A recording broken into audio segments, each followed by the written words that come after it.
Gloria a Dios. Buscamos en la carta a los Efesios, capítulo 4, verso 18. Verso 18. Efesios 4, 18. Dice: teniendo el entendimiento entenebrecido, ajenos de la vida de Dios, por la ignorancia que en ellos hay, por la dureza de su corazón. Señor, te damos gracias, glorificamos tu nombre, Señor, damos gloria y alabanza a tu nombre. Te pedimos que nos enseñes con tu palabra, en el nombre de Jesús. Amén. A causa de la ignorancia que los domina y por la dureza de su corazón, estos tienen oscurecido el entendimiento y están alejados de la vida que proviene de Dios.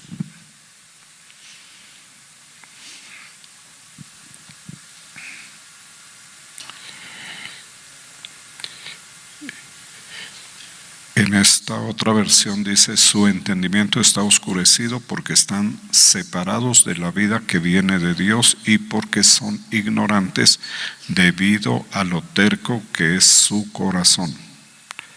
Aquí está hablando de los gentiles, o sea, los inconversos, para la forma como entendemos nosotros. Para los judíos, los pueblos no judíos. Para los judíos, por la relación que el Señor desarrolló con este pueblo al mismo tiempo que lo creaba, a partir de la descendencia de Abraham en adelante, ellos existen, se mueven durante todos los siglos con la idea de que los pueblos gentiles no tienen conocimiento de Dios, y eso es así hasta la venida del Señor, y a partir de ahí, pues con la predicación del Evangelio cambia. Pero en general, esa noción que tienen los judíos de que los gentiles desconocen al Señor en su condición de Dios espiritual, así como se da a conocer Él, eso es así. Entonces, la palabra gentiles, que significa razas o etnias,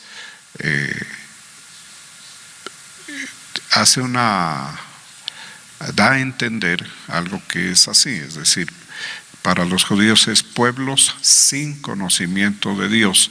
Entre paréntesis se puede decir del Dios de Israel, ellos no lo conocen.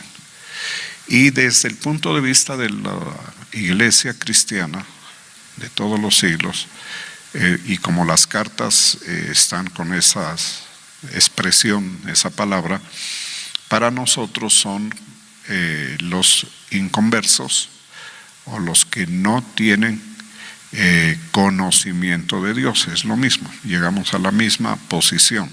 Y esa definición de pueblos sin conocimiento de Dios es más importante de lo que se nos viene a la cabeza de entrada, así sin pensar mucho. Porque una de las características fundamentales que tiene Israel es que tiene conocimiento de Dios por las mismas escrituras y tiene experiencias con Dios. O sea, el pueblo de Israel tiene conocimiento de Dios por el estudio de la Torá o de los libros del Antiguo Testamento, y por la experiencia de vida. O sea, ellos, a lo largo de la historia del pueblo de Israel, es la historia de su relación con el Dios de Israel. Es diferente a los otros pueblos. La historia de Colombia es una historia de acontecimientos de la sociedad colombiana. En el caso de Israel, la historia de Israel está ligada, es esencialmente la historia de la relación del Dios que se da a conocer a través de las Escrituras, el Dios de Israel, que de acuerdo a la palabra y al testimonio es el creador. Los hechos de Dios le dieron enseñanza a Israel de que Él es el único y verdadero Dios, creador de todo. Entonces, cuando decimos todo, es todo lo que vemos y de lo que no vemos, porque podríamos decir que les da el conocimiento de la palabra, pero esencialmente sí tienen un conocimiento. Por lo menos los judíos no creen en un Dios falso. Los judíos tienen conocimiento y creen en el único Dios verdadero. Eso es bien importante. Eso trae como consecuencia lo que está hablando Pablo aquí.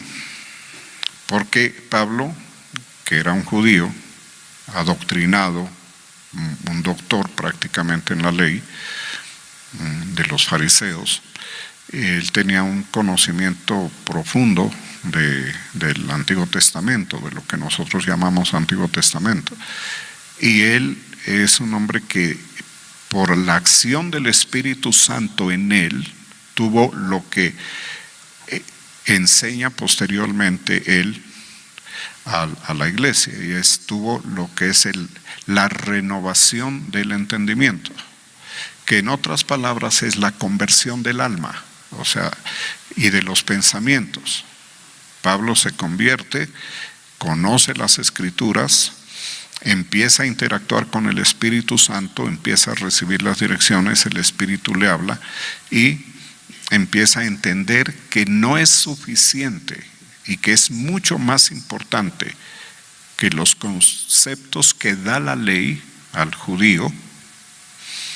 Es mucho más importante la transformación de la mente, que llama él en la carta a los Romanos 12:1 y 2, la renovación de nuestro entendimiento, o sea, cambiar aquí.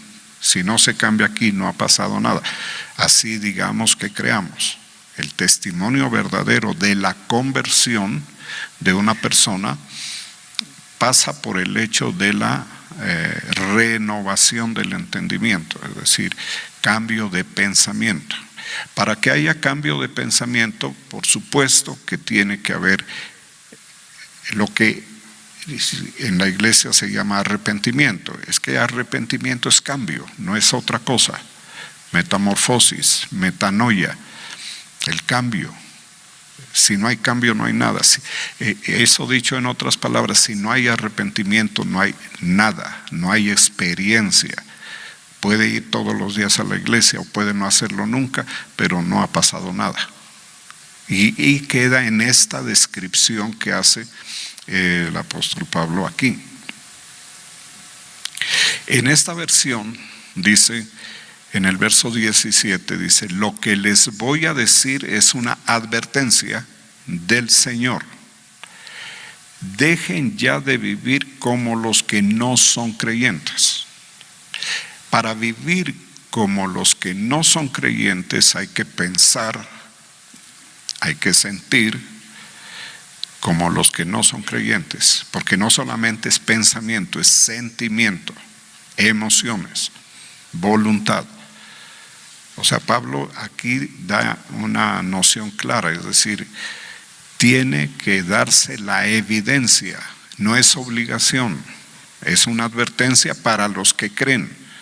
Estas advertencias, por supuesto, las toman los que tienen arrepentimiento o cambio o tienen renovación del entendimiento. Y se toman en la medida de que ese proceso está en cada persona. O sea, en cada persona el proceso de la renovación en una iglesia cualquiera está en diferentes fases. Aquí debe haber personas que tienen bastante renovación del entendimiento y hay otros que no tienen nada prácticamente. Y aquí lo importante también es entender, no importa el tiempo. Hay gente de 20, de 30 años que no tienen renovación. ¿Y cómo se manifiesta eso? En que viven como los que no son creyentes. ¿Y cómo viven ellos? Conforme a sus pensamientos, la mentalidad humana. La mentalidad de la gente está diseñada en forma invisible por la sociedad. Por eso la gente de una región tiene una mentalidad no creyente, otros de otra parte del mundo tienen otra mentalidad. Y eso de la mentalidad es determinante, eso es la esencia. Es la esencia de la persona, es la esencia de la sociedad, es la esencia de la condición. Entonces, si una persona no tiene esa transformación, una persona que dice ser cristiana no tiene eso, en su esencia es un inconverso, esencialmente. Y el asunto es que el Señor mira esa parte de la vida de nosotros, porque ustedes, los que ya tienen tiempo, se habrán dado cuenta que al Señor no lo engañamos, nosotros no lo engañamos, que nosotros no nos podemos burlar de Él, que nosotros, como dicen en el mundo, no le podemos meter gato por liebre, como se dice, o sea, una apariencia de que soy, pero no soy. El Señor sabe si eres o no eres, porque el Señor va adentro, al pensamiento, ahí, justamente a esta parte. Y de acuerdo a lo que mira ahí, es el trato de Dios con la persona. El Señor no trata pues como que genéricamente a todos y a todos los considera en una condición. No, Él mira persona por persona, y en la iglesia cada cual es observado por el Señor, es analizado, si se quiere, escudriñado por el Señor, y de acuerdo a lo que el Señor encuentra ahí en el pensamiento, en la parte anímica, es la administración de su voluntad. Por eso la gente que asiste a las iglesias, como es obvio, oran, asisten, pero los resultados de la fe en la vida de la persona no son iguales. Hay unos que no se les observa el testimonio de la vida en Cristo, ni la bendición que trae ese testimonio, o que contiene ese testimonio, no se les ve la bendición. Hay otros que sí. ¿Por qué no? Porque el Señor no puede ser engañado. A Él no se le puede dar una apariencia, como dice el apóstol Pablo, apariencia de piedad, o sea, de actitud devocional. En eso todos los seres humanos somos muy fáciles, muy hábiles, a aparentar una condición espiritual que no se tiene. Entonces este texto de la carta a los Efesios es bien importante y complementa otros textos de las epístolas de él, y el creyente tiene que irse dando cuenta de eso, que usted no puede, o por lo menos uno tiene que enseñarlo, usted no puede entrar en una vida cristiana donde usted está perdiendo su tiempo. Por eso yo algunas veces he dicho, pues quédense durmiendo, no vuelvan más. No crean que por encima o por así con apariencia vamos a lograr lo que se logra con la verdad. Y por eso muchas veces nosotros no entendemos, y es mejor no meterse a analizar al prójimo. No analice. No juzgue, dice la Biblia. Se va a equivocar. Lo que usted ve no es. Esa no es la verdad. Necesariamente no es la verdad. Usted puede juzgar a una persona muy bien y estar equivocado, o al contrario, juzgarla muy mal y estar bien equivocado. Porque esa posibilidad solamente la tiene el Señor. Lo que debemos hacer es examinarnos a nosotros mismos. Como dice Pablo, examínense a ustedes mismos a ver si ustedes están en la fe, porque la fe no es solamente decir yo creo, eso es lo que la gente cree. La fe es mucho más, y los resultados de la fe son evidentes y no siempre se van a entender muy bien, ni siquiera por la persona misma. Muchas veces nosotros no nos damos cuenta. Por eso se puede decir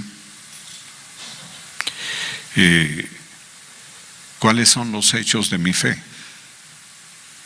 ¿Qué ha hecho mi fe en mí?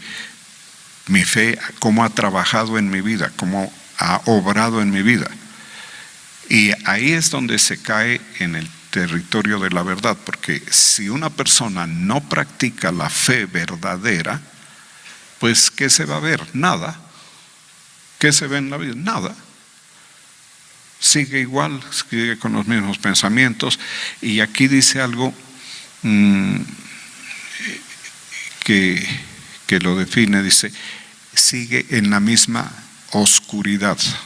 Aquí dice, su entendimiento está oscurecido. Una de las características del pensamiento del incrédulo, que tiene todas las características que se conocen, idolatría y todo lo demás, es las tinieblas espirituales. Al punto de que por definición que surge de la palabra de Dios, el que no está en Cristo está en tinieblas, el que no practica el cristianismo conforme a la palabra de Dios está en tinieblas. Eso no se va a aceptar. Posiblemente van a decir, no, eso no es así, no es como usted dice, o sea que si yo no voy a su iglesia, yo estoy en tinieblas. No, yo no estoy diciendo eso. Yo estoy diciendo el que no practica de acuerdo al texto puede estar aquí y estar en tinieblas. De hecho, todos tenemos tinieblas parciales. ¿Qué significa eso? Áreas donde la luz de la verdad, de la luz de Cristo no ha alumbrado todavía. Y ahí se mantienen conductas, emociones, sentimientos, posiciones de la vida erróneos. Y cuando nosotros estamos en esa condición y miramos a otros que sí están avanzados, se les ve una conducta, la criticamos. No, pero es que no, es que eso no es así. Es que yo no puedo llegar a eso, a ese extremo. Es que yo no creo en eso. Todo tiene que ser con medida, sí. Tenga cuidado con su medida, con Dios, porque si usted lo mide a Dios poquito, el Señor igualmente lo va a medir poquito, a pesar de la misericordia. Porque el Señor, para tratar con nosotros, tiene que usar de entrada la misericordia o el amor. Porque lo contrario es imposible que Él trate con nosotros. Entonces, la mentalidad es importantísima. No es cómo me veo yo, es cómo me ve el Señor. Allá tenemos que apuntarle. Yo voy a ser indulgente conmigo mismo. Usted igual. Usted va a ser indulgente con usted. Usted se va a analizar suave. Usted se va a justificar, en otras palabras. Y eso no sirve. ¿Por qué? Porque el Señor es justo.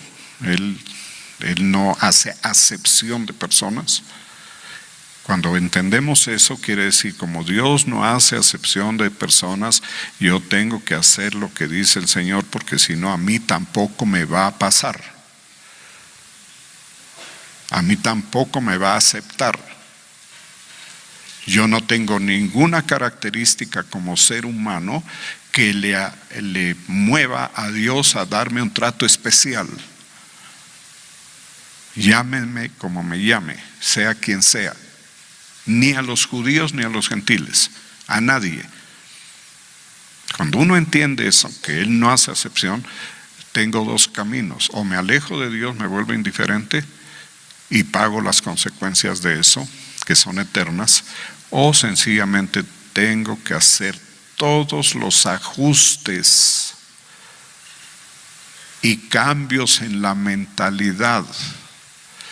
La mentalidad que tiene la gente incrédula en general, podríamos decir, la mentalidad nuestra nos hace daño.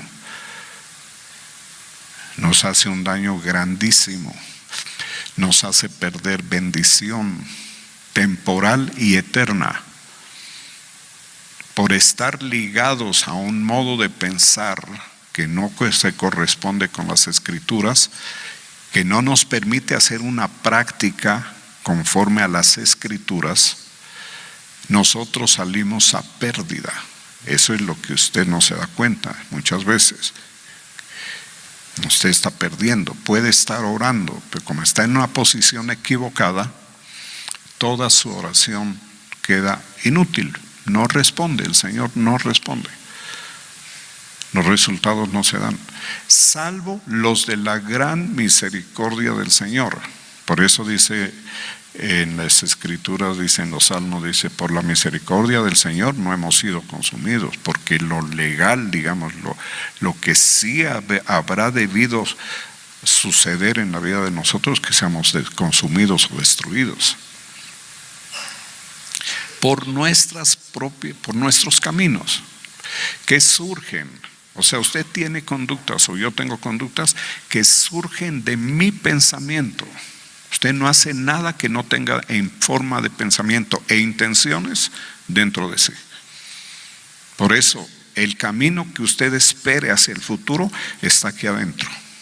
Lo que usted tiene aquí adentro.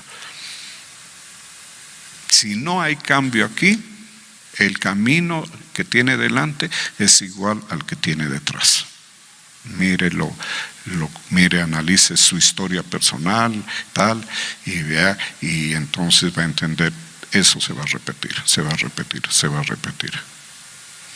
Tengo que cambiar aquí, porque si no, eso va a venir y viene con una fuerza que usted no va a poder evitarla.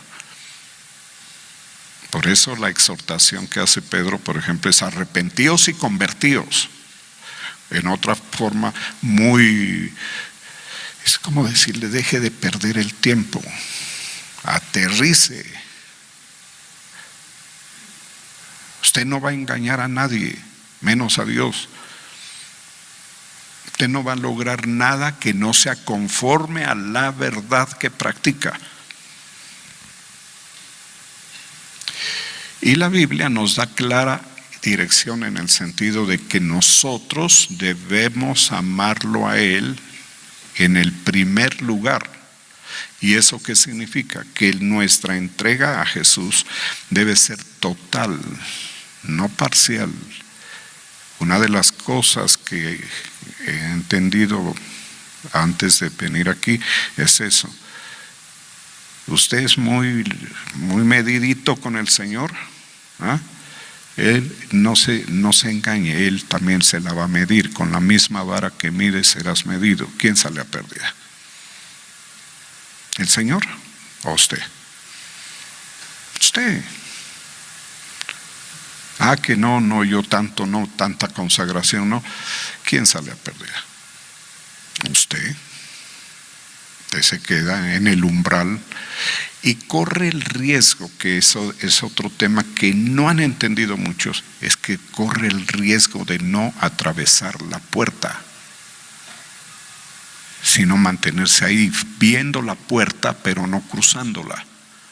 Y si eso le pasa a alguien, se condena. No es que se perdió la salvación, nunca la recibió. Uno puede estar en la iglesia con todo el conocimiento de la palabra de Dios y no ser salvo, porque la salvación es consecuencia de una acción de este tipo. Es decir, cuando el Señor ve que te convertiste, que tu vida, y como consecuencia de tu conversión, tu vida cambia radicalmente. Si no se ve en eso, en usted, alerta, puede que no esté donde debe estar. Y si lo coge en la muerte del cuerpo, puede que vaya a dar donde jamás pensó ir. No diga, no, yo al cielo. ¿Quién sabe, hermano?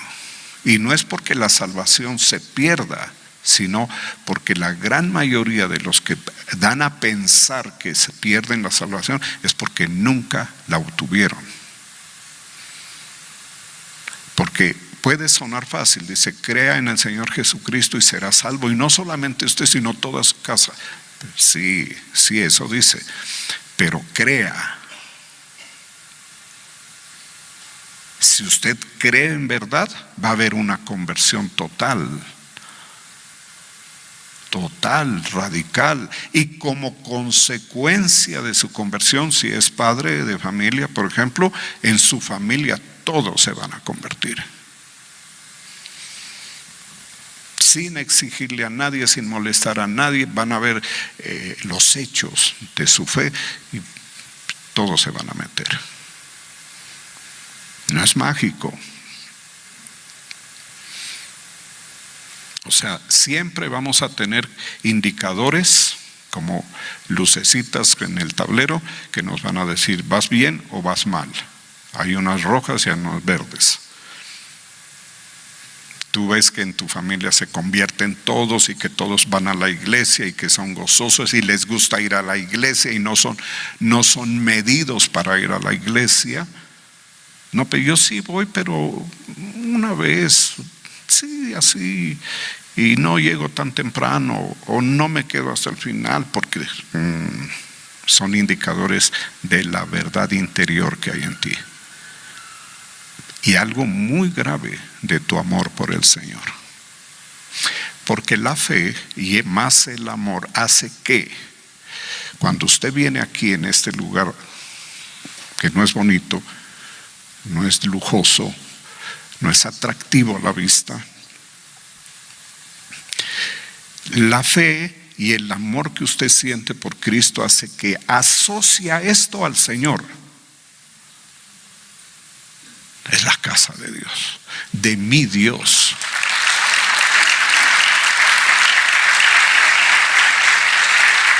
Y anhelo estar ahí. Anhelo, es un deseo ferviente. Apresuro mis pasos por llegar. Se la pongo grave, ¿sí se da cuenta? Gravísima. Cuando el Señor mira eso, gloria a Dios. Vas perfecto, estás en el punto. Porque Dios no demanda migajas. Dios no te está pidiendo nada a ti. Dios no te necesita. Él quiere que te estés en el cielo porque te ama. Pero si tú no cumples, te condenas. Porque en la santidad de Dios no puede aceptar otra cosa. Por eso hay en Deuteronomio que dice, ¿qué pide Dios de ti? Que le ames. Pero no, es como que le creas. Sí, yo creo. Y sí, yo le amo. Pero en los hechos se ve otra cosa. No, yo no puedo ir tanto. No, que esa reunión tan larga. Y que ese lugar. Y esa predicación.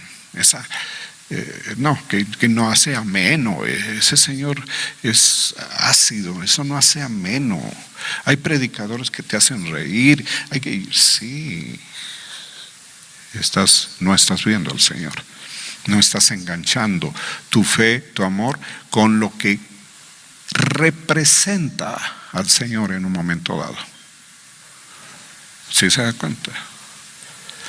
Este lugar representa de Dios. La fe que tiene la gente hace que se ame este lugar. Cuando yo me convertí y entré, irrumpí, porque yo me convertí de una y estuve ahí metido, yo anhelaba estar en el lugar de reunión. Era bien diferente, había un anhelo. A mí me encantaba ir a la alabanza. Yo empecé a tener una actitud muy especial con los pastores. Cuando no era convertido, tuve contacto con esos mismos pastores, tuve contacto en una situación social, me los presentaron. Y lo que se movía dentro de mi corazón era desprecio, burla. Eso era lo que había en mi corazón, contra Dios. Pero cuando me convertí al Señor, hubo simpatía, afecto. Y a medida que me fui santificando más y más y más. Y para mí era un privilegio poder servirlos, a ellos, por ejemplo, poder saludarlos, estar cerca. Para mí era un privilegio. ¿Por qué? Porque mi fe y mi amor al Señor que estaban dentro los identificaba a los del pueblo de Dios en general. Eso es lo que mucha gente no entiende. Dicen que aman al Señor y detestan a los cristianos.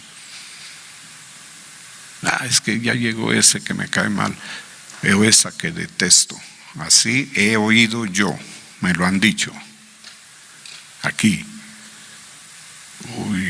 Tinieblas, es lo que dice aquí. En la dureza de corazón tiene como consecuencia la oscuridad espiritual, o sea, no se ve, no se observa el ámbito espiritual. Los hechos se analizan por vista, no espiritualmente. Y entonces, cuando nosotros observamos todo por vista, pues yo estoy bien, usted está mal. Yo soy bueno, usted es malo. Es un juicio totalmente injusto, que no se corresponde con la verdad. Por eso en la Biblia vemos que los inconversos en el Antiguo Testamento mataban a los profetas, y eran judíos, o sea, judíos matando a judíos. Mataron al Señor. Los inconversos en este momento detestan a Cristo. Es por eso. Que yo sigo devoto de mi Virgen. Te predican el Evangelio. A veces llevan a los idólatras, a los inconversos a las reuniones. Y uno predica. Y a mí me ha pasado un sinnúmero de veces que yo toco temas como la idolatría, las idolatrías católicas. Y ahí están. Y unos se convierten y otros no. Dicen, no vuelvo. Esto no, aquí no se habla de la Virgen, no se habla de... Bueno, eso es, se les dio a conocer la luz y aman más las tinieblas. Es una elección personal que surge de lo que tiene dentro. Entonces la iglesia está llamada a la metanoia, al cambio de mentalidad con respecto a uno mismo. El primer cambio y el más importante que debe haber en la mente del creyente es mi moralidad, la mía, o sea, lo que yo llamo bueno y lo que yo llamo malo, y mis hechos nunca calificarán con la moralidad de Dios. Por lo tanto, soy pecador. Estoy en error. ¿Por qué? Porque hay muchos que vienen, tienen una moralidad pervertida, se consideran buenos. La Biblia dice que no hay ni uno solo bueno. Entonces tienen un desfase. Cuando la Biblia dice que no hay nadie bueno, no hay ni uno bueno, hay que creerle. Y hay que creerle que usted no es bueno o yo no soy bueno. No se puede decir, sí, estoy de acuerdo. Todos esos son malos. Eso quiere decir que no ha habido cambio. O mi familia, o mi papá, o mi tío, o mi abuelo, ellos sí son buenos. No hay ni uno bueno. Todos somos malos. ¿Qué está diciendo? Los conceptos de la moralidad de los hombres, por más que quieran, no cumplen las exigencias de la moralidad de Dios. Y en el cielo no puede estar nadie que no cumpla. Los ángeles que están en el cielo están porque están en una perfección de santidad. Y quiere decir eso que los ángeles tienen una moralidad exacta a la del Padre, el Hijo y el Espíritu Santo. De lo contrario, no están allá. Los que no estuvieron de acuerdo, para afuera. Los echaron. Adán y Eva, al transgredir esa pequeña orden de no comerás, cometieron el pecado, el error, la transgresión, para afuera. Dios los echó, dice la Biblia en Génesis 3. ¿Por qué? Por malo no, es que ustedes ya no cumplen mis exigencias. Mi santidad no puede aceptar que haya alguien en pecado. Esta es la perfección de la santidad de Dios, es la perfección de Dios. Entonces, el primer cambio que hay que tener es yo soy. O sea, porque hay mucha gente que tiene toda su vida el concepto de que son buenos. Y surge porque legalmente, digamos, no han hecho ninguna gran transgresión, no tienen ningún problema. Qué curioso que es. Yo conozco mucha gente que no tiene bendición y son así. Vulgarmente no han matado una mosca, pero tampoco tienen bendición. Porque esa condición hace que la persona crea que está cumpliendo los requisitos de Dios. Y el cambio que exige la palabra es: no pienses eso, estás equivocada. Así no hayas hecho nada, has pecado y no cumples y estás destituido. Y si no es por Cristo no entras. Entonces uno tiene que cambiar. ¿Y cuál es el modelo a seguir? O sea, yo tengo que cambiar ¿hacia dónde? Hacia Cristo, hacia la mentalidad de Cristo, a la unidad de la fe y del conocimiento del Hijo de Dios. Tengo que apuntarle a tener la misma fe de Cristo y el mismo conocimiento de Cristo.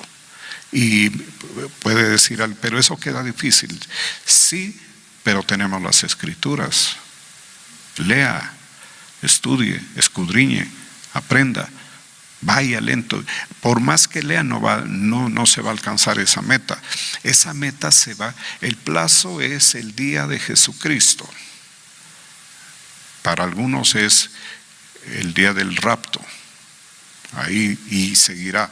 O cuando el Señor venga a terminar su obra en el milenio, después de la gran tribulación. Eso no importaría. Lo importante es que tengamos una dirección hacia allá, de progresión, de avance. Prosigo a la meta, al premio del supremo llamamiento. Yo mismo no pienso haberlo alcanzado ya, dice Pablo, pero una cosa hago: desechando lo que queda atrás, prosigo a la meta. Por eso estar recordando, que tanto les agrada a los incrédulos, recordar es vivir, dicen. Esa es una mentira. Lo que pasó, pasó y ya no existe. Uno tiene que estar mirando hacia adelante y hacia arriba al Señor, porque hay toda una eternidad que alcanzar. Entonces, cuando somos personas que no entendemos esto, nos vamos rezagando, nos vamos quedando. No se avanza. ¿Y qué dice en Hebreos acerca de los que no avanzan? El Señor habla de los que no avanzan. Algunos deberían ser maestros, pero tienen necesidad de que se les vuelva a enseñar. No agradan a mi alma, dice el Señor. O sea, usted ahí mismo. Ha debido ser maestro y no lo es. Eso quiere decir que usted es un vago espiritualmente, no más. Vago. Es como en el colegio, en la universidad, es un vago. Y eso no, o sea, el cielo no lo va a llenar de vagos. Te va a dar todas las oportunidades de gente que no avanza. Porque el asunto del alma es la mentalidad. La mentalidad que usted tenga aquí es con la cual llega al cielo. Ahora sea honesto. Mi mentalidad merece y va de acuerdo a la mentalidad de los que están en el cielo. No. ¿Ah? Si usted todavía está en vicios, en concupiscencias, en deseos engañosos, en avaricias, codicias, retraído de Dios, alejado, medido con el Señor. La Biblia dice, sean ricos para con Dios. Es como en las ofrendas, mediditos, ¿no? Bien, así mismo. Estás pelando el cobre. Amas más al dinero que, ¿sí me entiende? El que tiene fe y ama al Señor sabe que las ofrendas son una bendición porque me permiten con algo terrenal demostrarle mi amor, hacerle ver a Dios hasta dónde lo amo. ¿Sí ve que cambia el concepto? Y ya no es la artimaña de esos pastores ampones. No. El que tiene renovación entiende, no, qué bendición. Qué bueno poder demostrarle al Señor cuánto lo amo, que lo amo más que esto. La gente que tiene esa mentalidad, como explicábamos hace unos días, no tiene problemas, está en bendición, en abundancia, no está en escasez, ha entendido, ha roto límites, vive la vida abundante. Una característica de la vida cristiana es vida en abundancia, y esa en abundancia de todo. Si una persona vive en escasez, métase con el Señor. Usted sigue igual que los gentiles, los incrédulos, en las mismas derrotas, vergüenzas, humillaciones, escaseces, y está tantos años en la iglesia. Usted, se lo digo afectuosamente, usted no va para donde cree. Se lo digo ahora que puede rectificar y cambiar. Cumplo con mi deber. Esto de estar aquí es un privilegio, ¿cierto? Pararse aquí es tener el privilegio. Ese privilegio tiene unos deberes. Yo no estoy aquí porque sí. Yo no estoy para exhibirme a mí mismo. Yo estoy para proclamar verdades espirituales. Y si yo recibo de Dios direcciones para advertir y enseñar y no lo hago, a mí se me demanda y yo salgo a pérdida. Yo pierdo bendición. Algo que en este viaje último, algo que me ha rondado la cabeza es: ¿dónde está tu bendición? La palabra que das. No decaigas, no aflojes, firme. Esa es la que te da la bendición a ti. Porque bien bendecido que ando, gloria a Dios, y con privilegios, y el Señor me trata súper bien. Y yo decía, ¿y por qué? Porque yo sí sé que no es por mi linda cara, no es por lo bueno que soy, es la posición espiritual. Y es el cumplimiento de la voluntad del Señor, dando la palabra, porque como me tiene de instructor,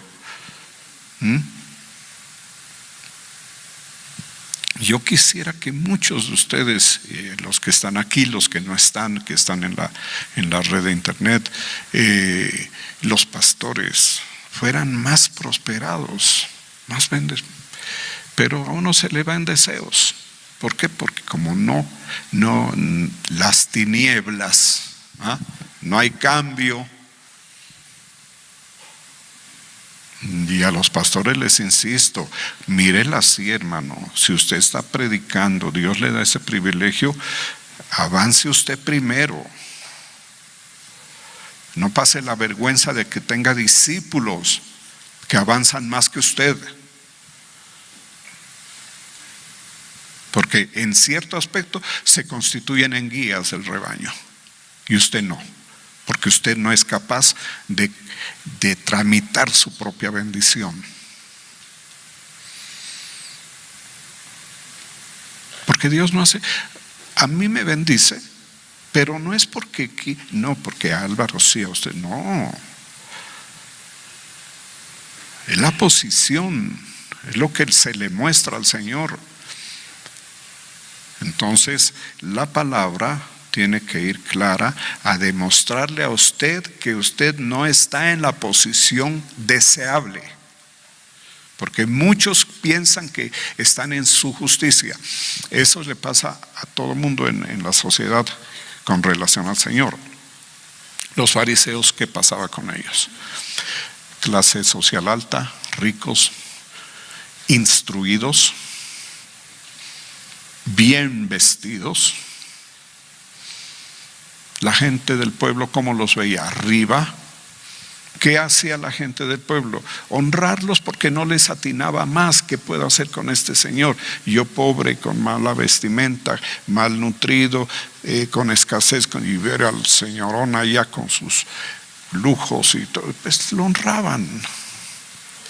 ¿Y sabe cuál era el problema? Que se comían el cuento de su justicia. Y eso pasa hoy en todas partes.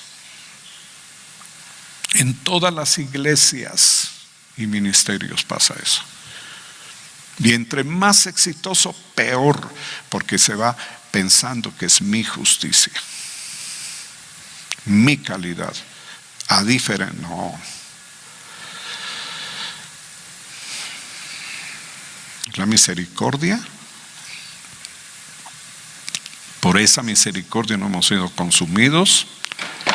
Tengo que cambiar, tengo que avanzar más en la obediencia a la verdad,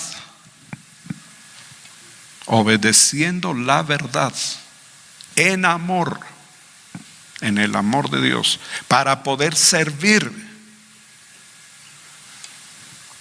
¿Por qué tiene que ser así? Fe, verdad, amor, porque el amor y todo esto lleva al servicio.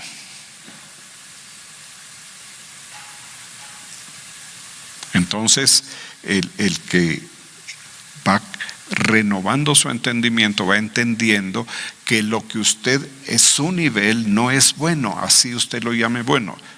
Y que si usted tiene criterios de su propia justicia, está en peligro, Señor. Usted está en peligro porque cuando usted confía en su propia justicia, porque en el mundo lo tratan muy bien, porque lo honran mucho, porque usted ha hecho todo bien y usted se considera justo, mejor que muchos, usted está desechando el sacrificio, lo está volviendo inútil. Entonces es como que Cristo le diga, entonces yo ¿por qué fui a la cruz? Si tú tienes cosas justas sin mí. Tú eres justo sin mí. Tu familia son justos sin mí. Es blasfemia prácticamente. Por todos murió para que los que viven ya no vivan para sí, dice.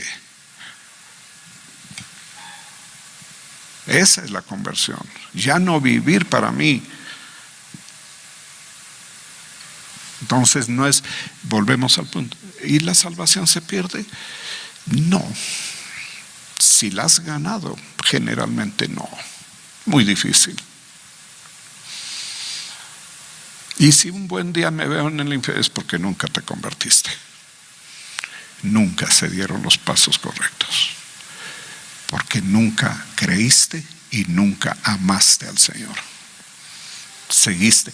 Porque cuando hay reticencias para mi santificación, cuando hay reticencias para mi cercanía con Dios, que incluye estar aquí, porque no tenemos otra cosa, ¿qué más puede? Dios, el inventor de la iglesia es el Señor. Hay dos entidades sociales humanas que se dan en la sociedad humana: el matrimonio y la iglesia. Son invención de Dios. Eso está en la sociedad humana por el Señor. Eso no es creación humana. Entonces, si tú rehuyes la iglesia, por ejemplo, no amas el lugar donde el Señor hace su presencia, por favor, es como decir, sí, es que si rehuyes esto, rehuyes el cielo. ¿Para qué te llevamos allá? Mejor tú en el infierno. Así funciona. Todo es un sistema de señales que tienen que ser inequívocas, perfeccionando la santidad. ¿Por qué habla así? Perfeccionando, o sea, mejorando cada vez más tu condición apartada para el Señor. Eso significa perfeccionando, haciendo perfecta tu dedicación al Señor, haciéndola perfecta. Dentro del contexto social humano es alcanzar sacerdocio, por ejemplo, dedicación. Ya uno no solamente es por todo esto que estoy hablando, sino porque ya está contratado. Yo ya no tengo que ir a buscar al mundo trabajo. Yo formo parte de los obreros del Señor. Tengo salario. Tengo delegación de funciones. Yo no me puedo ir. Yo no me puedo apartar. Yo no me puedo dedicar a otra cosa. Y no es otro trabajo, sino a otras actividades. Muchas veces uno dice, ¿y qué puedo hacer? ¿Qué voy a ver? ¿En qué me distraigo? Y yo pienso así, y no, pero ni te distraigas, porque el sábado tienes, el domingo tienes, el lunes tienes que predicar. Y saltas un día y tienes que predicar el miércoles. Entonces, no puedo. Pero eso es bendición.